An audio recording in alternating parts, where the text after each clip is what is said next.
So this next panel, from preparation to emergency response, is divided into two sections. The first section will address the Lebanese response to the question, and then we will open it up to a more general discussion.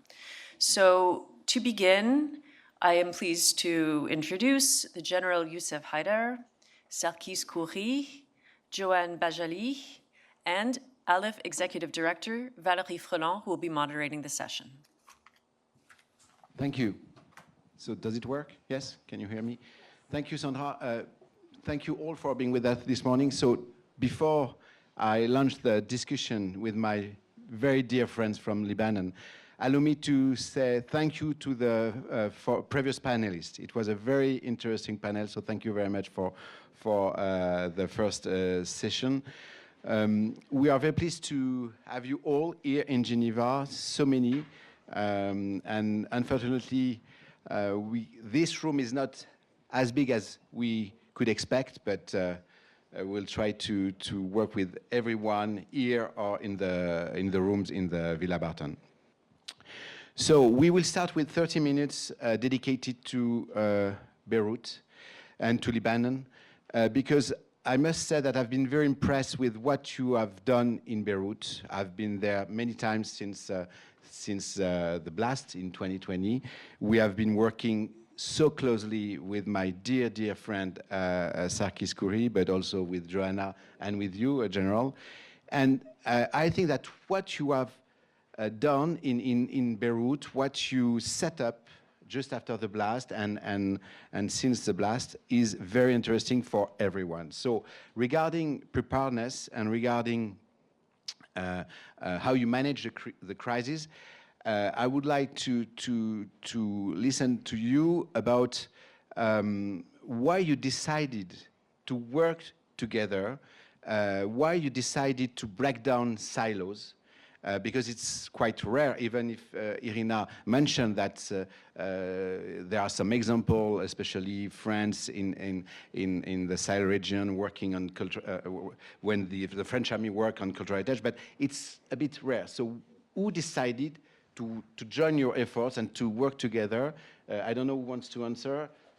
Sarkis, maybe you are the key person for cultural heritage protection in Lebanon. Tu peux parler en français si tu préfères, Sarkis. Bonjour.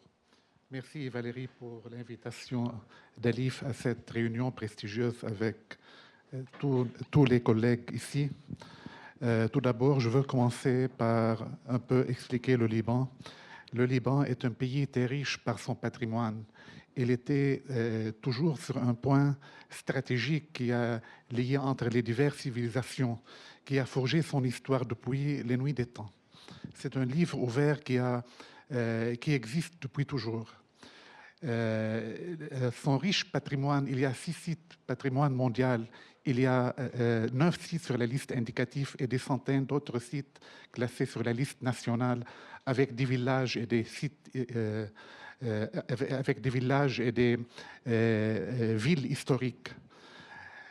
Protéger ce patrimoine est une mission impossible même durant les jours ordinaires.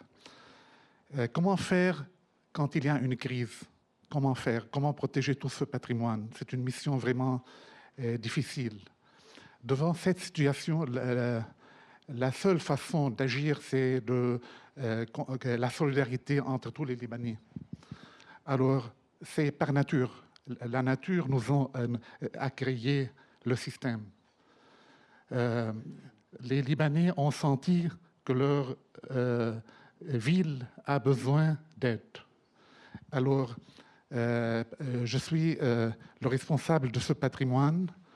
Mais quand les premiers jours de l'explosion, j'étais sur le terrain, j'ai trouvé que toute la société était devant moi. Même les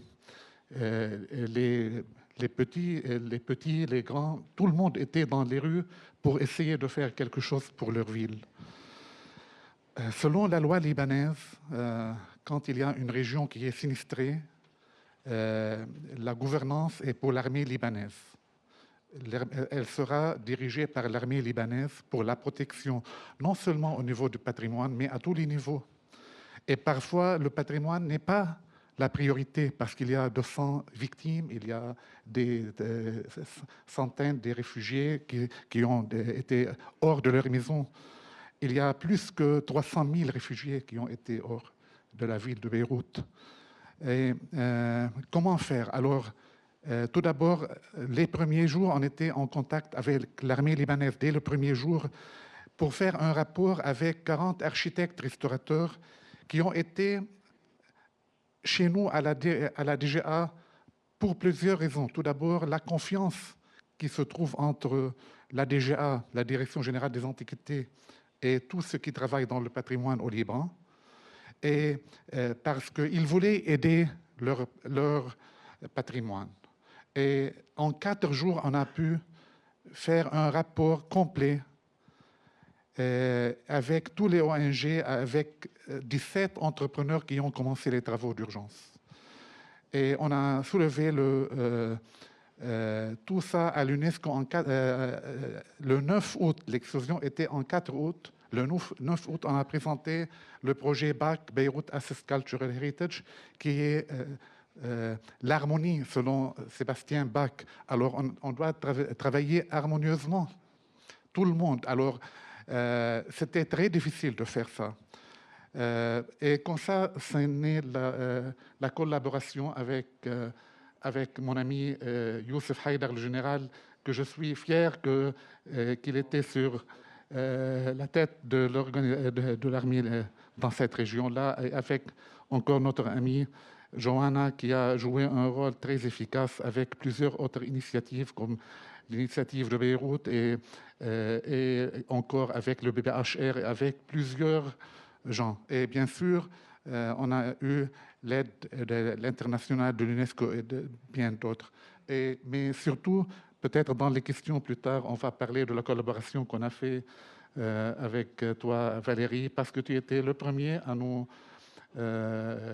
me téléphoner pour créer avec Alif une enveloppe de 5 millions de dollars qui était vraiment efficace, malgré que c'est une somme limite par rapport aux dégâts faits. Il y avait des dégâts de 300 millions de dollars dans les bâtiments historiques, puisque 640 bâtiments ont été sinistrés. Et dans le domaine de la culture, il y avait 1,5 milliard de dollars parce que cette région, il y a plus que 850 industries culturelles dans ces bâtiments historiques. Merci, Sarkis. Je me souviendrai toujours de ce jour où, étant à vélo en Normandie pendant le mois d'août 2020, j'ai appris la crise et l'explosion de Beyrouth et je suis descendu de mon vélo. Je visitais une très belle église d'ailleurs de Normandie, comme quoi c'est toujours le patrimoine. Et je t'ai appelé, je ne te connaissais pas et après c'était le début d'une action commune très forte et d'une grande amitié. On va poursuivre pour cette partie du panel en français. Mon général, est-ce que pour vous, ça vous paraissait évident, vous, l'armée libanaise, de vous investir dans ce domaine du patrimoine et comment vous avez réagi aux appels du pied de notre ami Sarkis? Vous voulez en français ou en anglais? Up to you. Okay. It all started on the 4th of August 2020, at least for me. As a commander of the regiment, the Independent Works Regiment, this was a regiment that do construction for the sake of the deployed unit. So we work in construction horizontally and vertically. So we do open roads and intervene during disasters. After the port explosion, 1 hour after the blast, we were on site. And we were tasked to clean all the access inside the harbor and outside the harbor, to open the main access for the roads, plus all the NGOs were on the ground, everybody was on the ground. And what we encountered at the first time we put our hands on something we don't know how to deal with is a huge amount of rubbles mixed with historical stones. This is Beirut. So we stopped, and we kept the road closed for 15 days to find out how to deal with. So we contacted the DGA, and This was the first time we met Joanne, and since then, we have an understanding, and we will talk about it later. So, with the help of Joanne and the DGA, we did all the inventory and the triage, and we delivered all these stones to the DGA. So this was the first encounter with something palpable, voilà. Concret. After 2 weeks of works, we decided to protect the MOFA, the Ministry of Foreign Affairs. The Ministry of Foreign Affairs is an emblematic palace in the center of Beirut. And it means a lot for the populace and for the army also, because it's the Ministry of Foreign Affairs. And the idea was brought up by Joanne. We had a meeting, the first meeting, official meeting, and we said that we need to protect this building before the winter time. And to do so, as independent work regiment, we can do it on a simple, modern building, not on an historical building. So we need a supervision from somebody who can give us the directives how to do so. So we learn as we train as we learn and as we execute. So architects from Biladi and from the DGA help us to know how to re-engage the structure, how to protect this from the coming winter season. And until now, it's still consolidated and not a drop of water inside. This was a joint venture with the UNIFIL, the Lebanese army, the DGA, and Joanne and Biladi. After that, we stopped, and we thought that we need to transform this crisis into opportunity. We had the need. The Beirut is in destruction. There's a huge amount of heritage could be lost if we don't intervene accordingly. So we started in 2021, the training program with Biladi, the program called Juhuziyya. It was conceived by Biladi and in collaboration with the Lebanese Armed Forces. And we set up, in collaboration with Biladi, a center inside the regiment. So to do this, we thought about creating capability within an existing unit. So to execute the 1954 Hague Convention, we don't have to create a unit from scratch. It needs a lot of resources, a lot of dedicated personnel, and nobody will agree with that. Even the high authorities will say, no, it's not the time, it's never the time. So we created this capability within an existing regiment and very close to its skills. So we only need to shape the skills of these soldiers and officers accordingly, and we will get it operational. And this is what happened. So we create this capability within the regiment by training them, executing missions, and I can explain a lot of missions we did until recently the last war on Lebanon. So all this was done in collaboration with Biladi and, of course, with the DGA. This is the civilian side. And the civilian side, we had a lot of MOUs with Biladi, with prestigious universities, and with other NGOs, like the Deutsche Institute for Culture, like the IECD. It's an ongoing project with different types. And with the military, with the French especially, la DELPAT, this one you didn't mention, sir, la DELPAT, la Délégation au Patrimoine de l'Armée de Terre, il n'est pas là. Alors, David. David. Alors, la DELPAT, on a travaillé avec la DELPAT pour trois ans consécutifs. On est de va-et-vient avec eux, et, avec les Carabinieri, les Italian Carabinieri, et avec United States Civil Affairs in Washington. We do the AMOT course. So with the military, we have collaboration, and with the civilian, we have collaboration. I talk too much, thank you, but if you need any question, I'm ready. No, thank you, very interesting. So, Joanne, civil society. So I remember you were one of the very first I met when I came a couple of days after the blast in Beirut, and you were already very dedicated to the protection, the stabilization of houses and so on. So how did you get this idea of the need of working with everyone, especially DGA. And to be honest, I had the feeling that at that time, the DGA and the civil society, they were not so used to work together. And because of the blast, they decided to work together. And you also decided to work with the army. So how it comes to your mind? Well, thank you for the question. I actually like to put this under something that we in Lebanon, we are very proud of. We call it the Lebanese initiative. We are so proud about it that it's actually it's referred to in the Constitution. And that's where every citizen in the nation, when he feels the need to take an action for the country, he can step in and do the work. Or sometimes we do the work with the state, with the government. So in this collaboration, started for the heritage of Lebanon, to protect the Lebanese heritage, the best way to do it is actually to do it with the government agencies. And the collaboration with the DGA started back in 2017. I think Marc-André will remember, when we started the training for Esterdad. And something that is very particular about the DGA, and I'd like to thank Tarkis for it, is that they are very open for the collaboration with the civil society. And this will explain why we are here like a tripod sitting with you, where if I'm representing a civil society as a model, then we also have the Ministry of Defense and the Ministry of Culture. It's a nation, Lebanon is a country where all parties work together to build the state and to build the nation. And on this one, we were doing the collaboration for the heritage protection. I remember very well our meeting in Beirut as well. And it's under the rubbles that I discovered General Haidar, and we decided to work together on this. And that was a mission that was launched with the Blue Shield International because the training that we had started.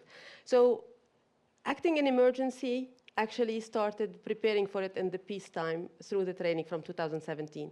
And what has changed is that after the emergency, the collaboration didn't stop. It has been 4 years of continuous work. That what has changed is that in 2021, Biladi became the SARE hub in the Levant, and we got the funding for the Juhuzia training program. For 4 years, we have been seeing each other, working together, talking to each other, collaborating, and building a very solid trust. That enabled us to take action jointly during the war when Beirut was bombed in September, in late September. So what we have discovered is actually to take an action in emergency is not a natural reflex. It's a habit that you can only build when you prepare for it in peacetime. Thank you, Joanne. And so you work together at the local level, but you also work with the international organization, UNESCO, ALIF, and maybe others in the field of humanitarian aid. So how did you involve this organization in your joint work? Tout d'abord, à la DGA, on travaille avec plusieurs organisations internationales et avec plusieurs universités depuis le début. Alors, on a plus que 30 missions archéologiques qui travaillent au Liban, de toutes les nations.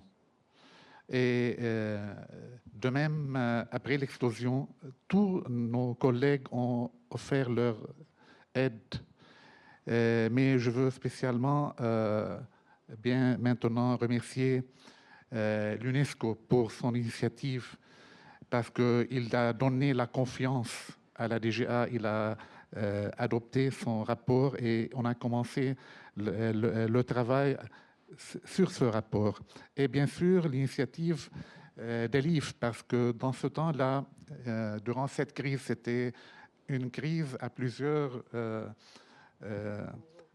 éléments. Il y avait le Covid, alors il y a le couvre-feu. Alors, la crise a fait une bonne chose, on a oublié le Covid. Alors, le Covid n'existe pas pour nous. Alors, il y avait encore il y avait un problème financier au Liban très important.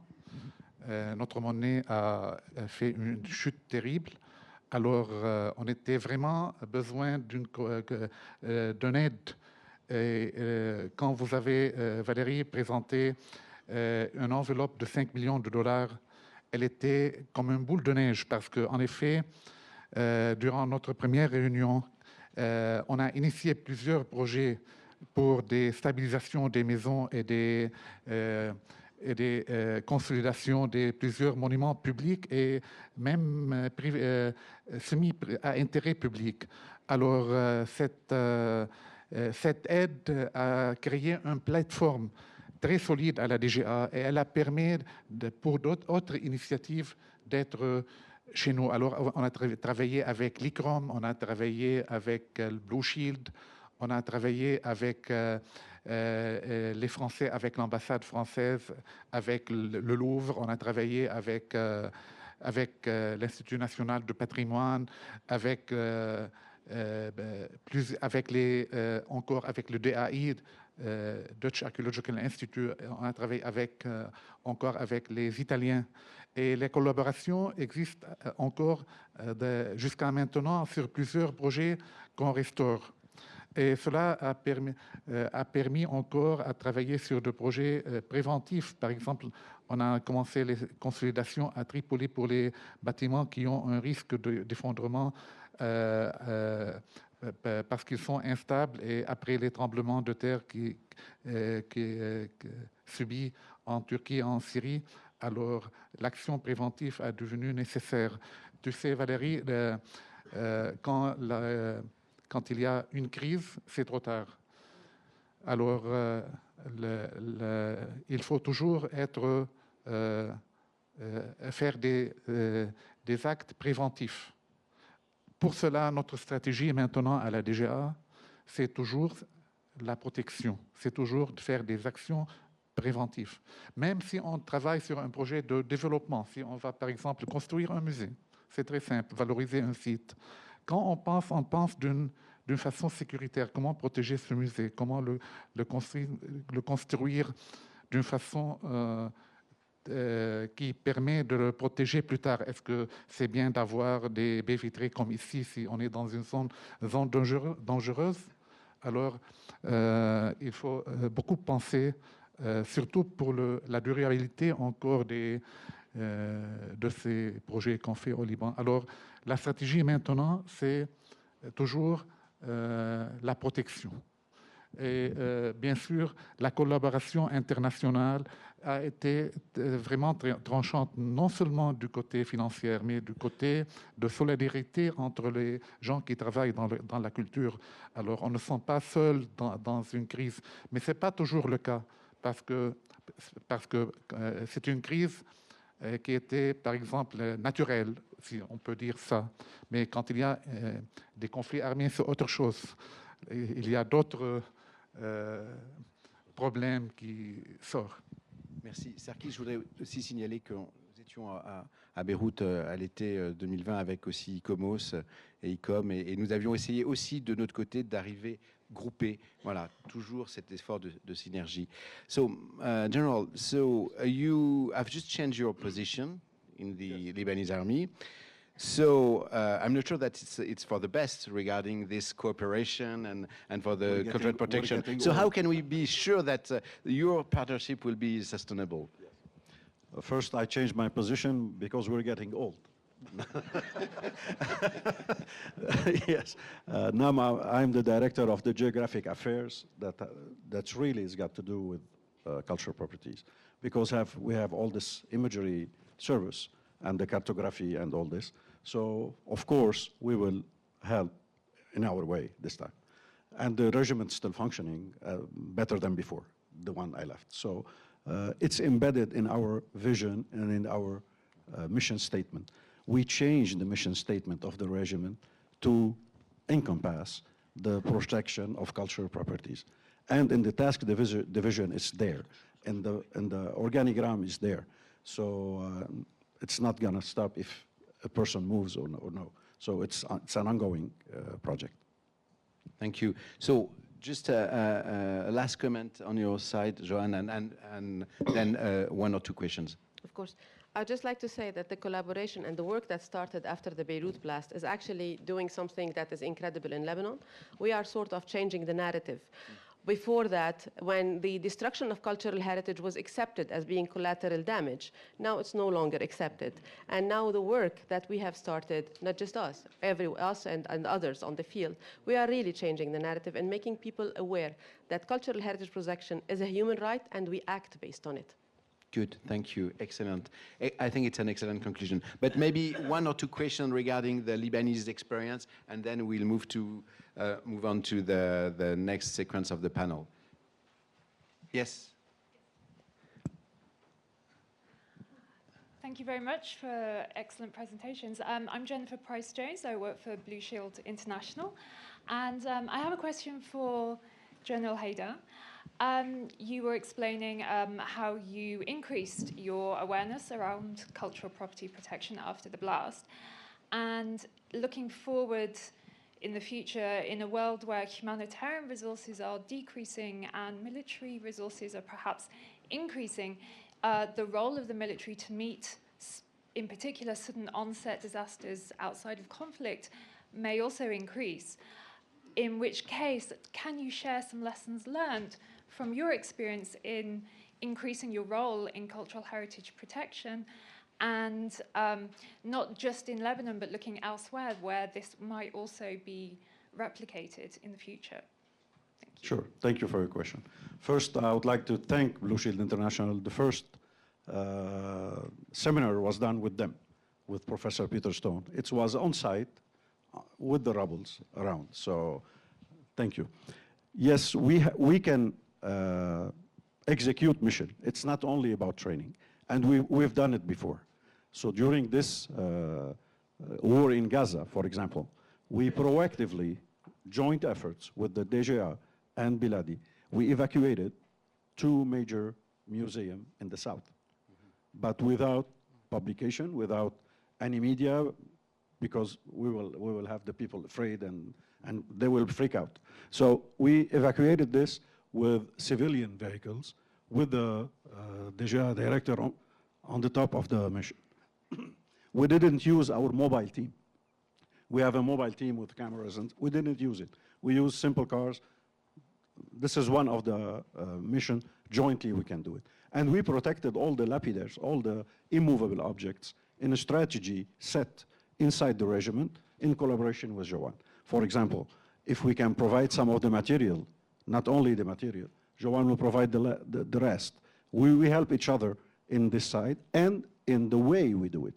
So everybody's got, we need their expertise and they need ours because we are military. We know the impact of the collateral damage. We know how the explosion will be, but technically how to protect the stones or the books or the paintings, it's their specialties. So this type of work will succeed, and we did it. And even not only this type of work. For example, when the DGA submitted the enhanced protection for 34 sites, and thanks God we got it, we as Army decided to go in our domain. We elaborated a no-strike list on these 34 sites. And this no-strike list was distributed for all the community, all the parties on the ground. And this was Joanne's idea. She told me, we need to do a no-strike list. So we started. And because then the change of the narrative, everybody accepted this and signed it, because the narrative was changed. Did I respond? Thank you. Thank you. So I'm sorry, maybe a last very short question. Munir, very short, very short. Thank you, Valérie. In fact, it's not a question. It's an expression of congratulations, because I was sent to Lebanon in '92, and we worked with Joanne already, and the DGA with Camille Asmar, when the museum was exactly on the line of fight. There was no more windows, no more doors in the National Museum of Beirut. Then I was sent in 2006 when there was the bombing of all Lebanon.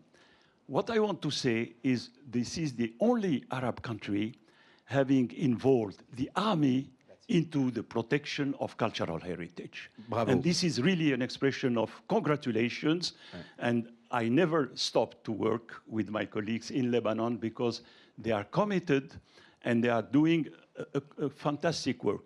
I am always giving an example for other countries, like the Carabinieri per la tutela del patrimonio culturale en Italie. Là aussi, il y a eu une initiative formidable, ça fait déjà plus de 40 ans. La section de l'armée chargée du patrimoine culturel fait un travail non seulement en Italie, mais aussi à travers le monde. Merci. Merci Mounir, et bravo à nos amis libanais, bravo, et vous savez que vous pouvez compter sur nous. Merci. On va passer...